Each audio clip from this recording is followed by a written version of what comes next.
Okay, hello guys, welcome back to my channel. Carl here, Stage K, back today with what supposedly should be the next final episode before we do a virtual sound check on this console. And today we're going to be covering everything about the setup page. So, let's go ahead and dive in. So on the first page of your setup page, you will start on the left-hand side by seeing your firmware version. So this will tell you the firmware of your actual software suite, your 8-channel in, your 8-channel out cards, your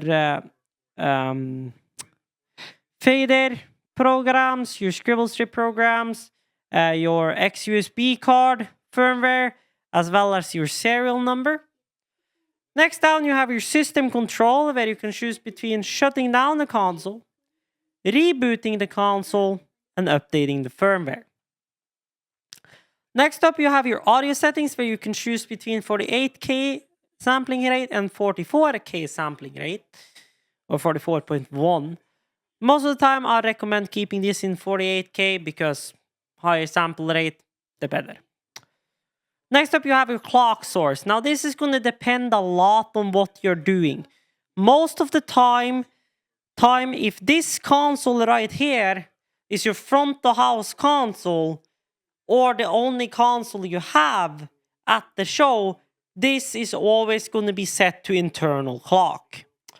But say, for instance, that this was up on stage, for example, and you had a different console at front of house. Wherever that console is plugged in on the back of your console, so say you had your stage box, for example, plugged into AES50A, your front of house console plugged into AES50B, you will want this to be set to AES50B, so it's pulling the clock source from the front of house console. And then you'd have to port the AES50 over to the AES50B in order for front of house to have full control over those inputs. But that's a different video when I get onto the whole AES50 topic. You can also choose to do it from the expansion card. Now, in which instance you'd want to be doing this is if you say, for example, we're using a Dante card, where your Dante control or Dante software or whatever is controlling your Dante is going to be the master clock source. Then you would select your expansion card, for example. Next up, we have reset, which you can either reset the actual console, the actual console settings, whatnot, show data, so everything that's saved in your show file, basically. So console initializes the console back to default channel strip, default everything back to how you would have the console when you got it new, and basically loads up a fresh scene. Show data, that clears everything that you have stored in your scenes, cues, and snippets. Libraries will clear everything you have in the preset library and will replace it with the Behringer default preset library. And factory reset, pretty self-explanatory. Factory resets the entire console back to the default state as which you'd get it when you buy the console new. Later down, this is export and restore. So this is where you can put in a USB drive and export a full copy of the console, a full backup of the console to your USB drive, as then you can restore that backup later. Custom boot is you can create on your USB drive a custom boot bitmap and custom lock bitmap that you can put to display on the console whenever it's locked or when it's booting. Now be aware, the boot BPM can be just standard 8-bit standard RGB color palette. The lock BPM has to be a specific color palette that is provided by Behringer, which you can find on their website for the custom lock boot stuff. Why they have decided to do it this way, honestly, I don't know, because it seems like just a so easy thing to just reprogram. But that's the way they have done it, so that's the way we all gotta do it. Next up, pretty self-explanatory. Edit time, edit date, whatever. Main LCD brightness for the screen. Main LED brightness for the entire console. And LED contrast for the console. So you can see, yeah, you can make them very dull or very, very, very saturated. Normally I would just leave this in the center, but I guess if you do want to get them to pop up a little more, you can turn the contrast up a bit to maybe 60, 64. Which I actually think that looks a tad better actually. Then you have your config page. So here you have pop-up preferences. This is basically what you will get a pop-up to confirm whenever you're navigating the console. So override would be whenever you're overriding a scene or something, it's going to have you select. Scene load, that's going to be whenever you load a scene, it's going to ask you if you want to load the scene. Now I have that off because if I'm switching scene and I press go, I want it to go to the scene. Yeah,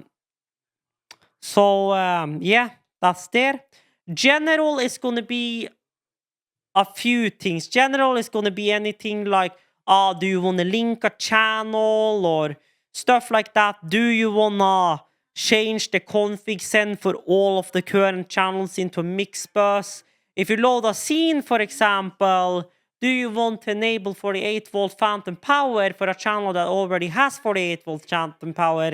Stuff like that is things that are in your general preferences.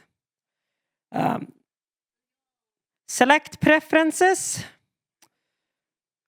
Preferences is basically going to be return to last, which is when you press a view button that's already selected, you will return to the last page you were on.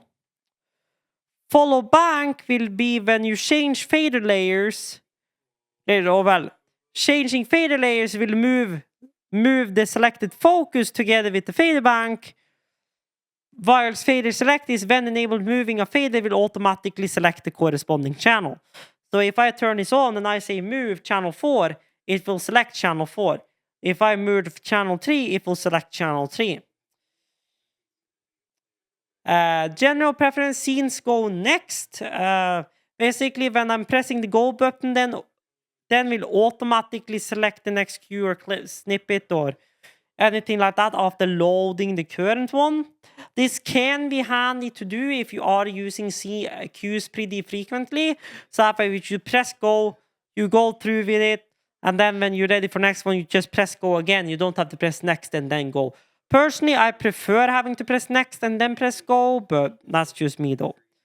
Save main levels, that's basically going to turn down the main level when the console boots.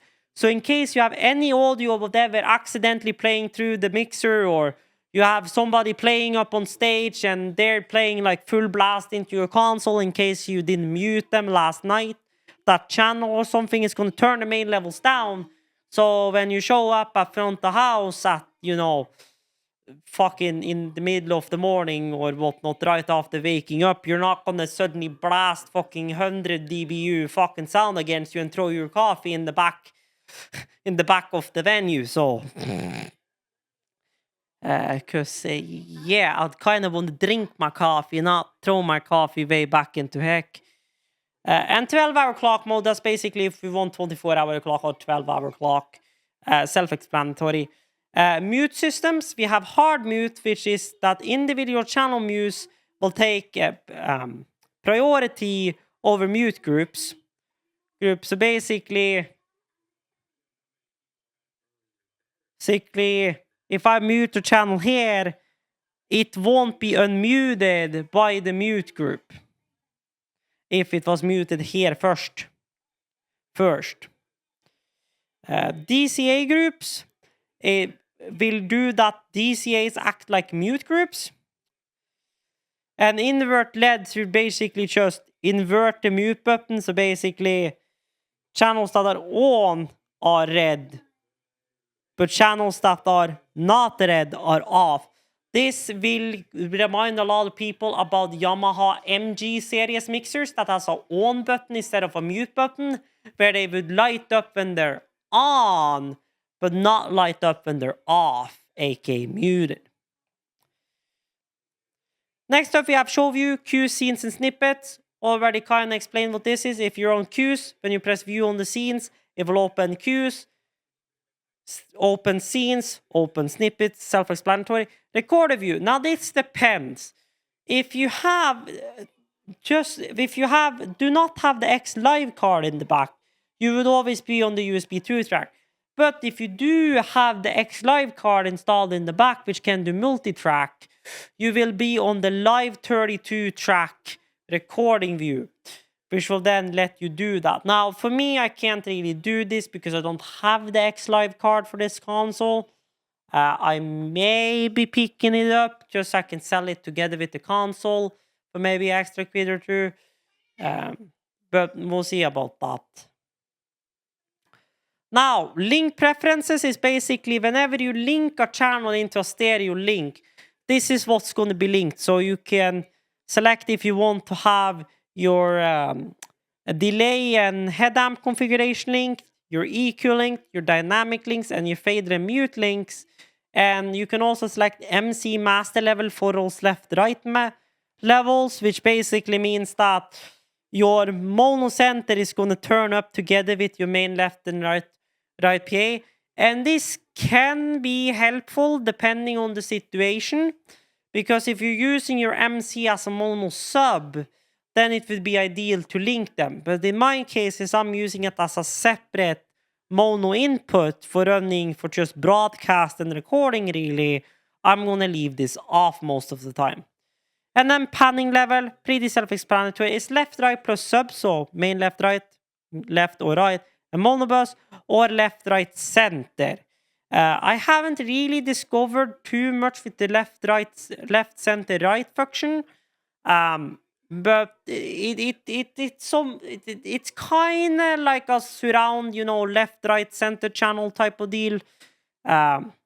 But for that kind of stuff, I'd rather use matrices and just have a matrice for center fills and stuff than dealing with this left, right, center, business or not. Next up here, we have a bus configurations page. Here is where you can select a bus configuration for the entire console in one fly. So you can see pre, group, and post. You can select between 16 pre, 16 post, 8 pre and 8 post, 10 pre, 6 post, 8 pre, 4 group, 4 post, 6 pre, 6 group, 4 post, or 4 pre, 8 groups, 4 post. That you can just quickly assign right here to your sends into your mix buses. Moving on, we got the network tab, which it's pretty self-explanatory. Here is where you set the network address you want to use for the mode control to this mixer. In this case, I'm on a class C subnet. So I'm using 255.255.255. I'm on a 192.168.50.195 static address. Now, I'm going to be moving my entire network over to a class A subnet eventually, because MA uses ArtNet can only operate on a class A subnet, which means ideally, eventually for me, it would be ideal to move over to a class A subnet. But since I don't really have that many devices that really does ArtNet besides from Capture, I'm going to hold off with transferring to a class A subnet until probably I've moved to a new place. It depends. We'll see. Next up is the name and icon page, which you can either access by manually going to name and icon or holding down on a channel and pressing utility will bring you right to your name and icon, which is basically your scribble strips. So you have your channel, your color, you can invert the color, your icons, your suggestive name, and you're able to edit the name and set the name manually. I mean, pretty self-explanatory. You can also hot open the edit by just pressing util, since that, a B button, easier to just smash when you're setting up shit in a hurry. Preamps. Now this is where shit gets a little interesting, because here you can adjust the preamps of everything. But here we get into a few interesting options. We got lock stage box, which is basically if you have a stage box connected, you can lock all the preamps on there from being done anything with. Now HA gain split is basically a way of kind of locking out any other consoles in the session for adjusting the analog preamp of the console. So basically you can up front the house a full control, but if you turn on HA gain split, which is something you would enable on the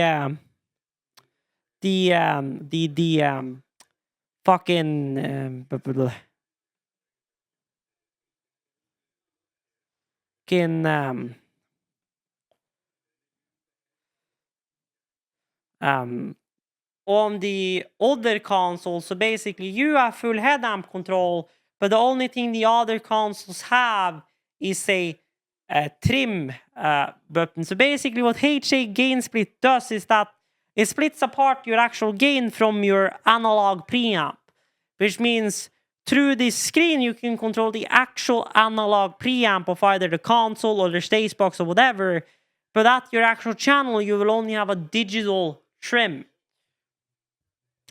HA remote is basically where will I pull or control the preamps from, AS50A or whatever.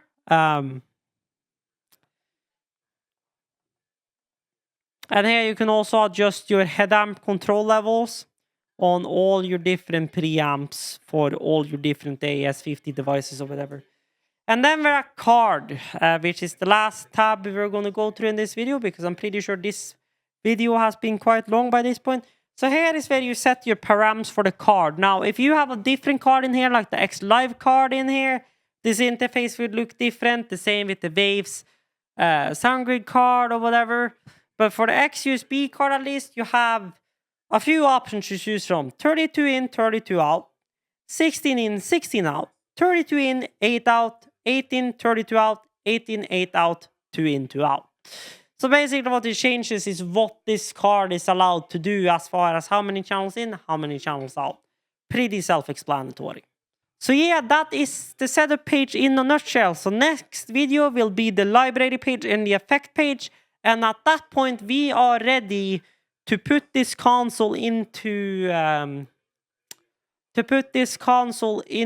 another scene and into playback mode on the card, launch up some multi-tracks on my computer, and start running some virtual sound check through this console. So I want to say thank you guys for watching. Hope you guys have enjoyed. If you did, a like would be greatly appreciated. And as always, check the links down below for my socials and all my other channels and all of that. And until further notice, stay tuned, stay awesome, and stage K the heck out of here.